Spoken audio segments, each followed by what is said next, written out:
Hey everyone, so I am here with my 2000 watt power inverter as a digital display. Very easy to hook up just to your car battery here, as you can see. But it has 3 electrical plugs, an on-off switch.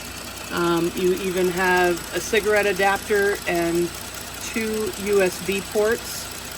Along with a port where it plugs into another extended on-off switch. As you can see, I'm charging my phone and it's doing a great job, so I very highly recommend. It's a terrific product.